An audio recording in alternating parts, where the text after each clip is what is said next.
Karunagappally KNM Eid committee Eidgah സംഘടിപ്പിച്ചു. ഇടക്കുളങ്ങരയിലായിരുന്നു ഈദ്ഗാഹ്.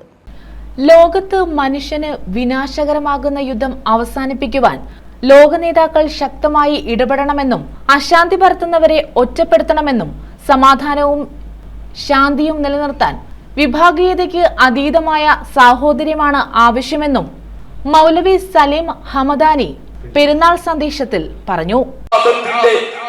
ഈമാനിനെ മാറ്റുകൂട്ടിയത് ഈ പ്രഖ്യാപനമായിരുന്നു എന്ന് ചരിത്രം നമ്മോട് വിളിച്ചു പറയുകയാണ്.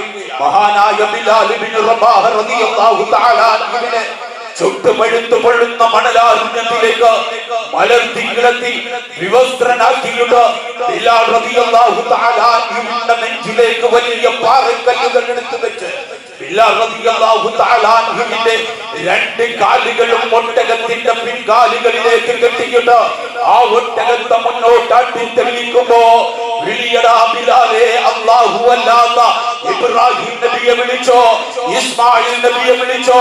KNM ഈദ് കമ്മിറ്റിയുടെ നേതൃത്വത്തിൽ ഇടക്കുളങ്ങര രാജധാനി ഓഡിറ്റോറിയത്തിൽ നടന്ന ഈദ്ഗാഹിൽ സന്ദേശം നൽകുകയായിരുന്നു അദ്ദേഹം. ഷിഹാബ് എസ് പൈനുമൂട്, അബ്ദുൽ ഖഹാർ, സാദിഖ് വെളുത്തമണൽ തുടങ്ങിയവർ നേതൃത്വം നൽകി. News bureau, Karunagappally.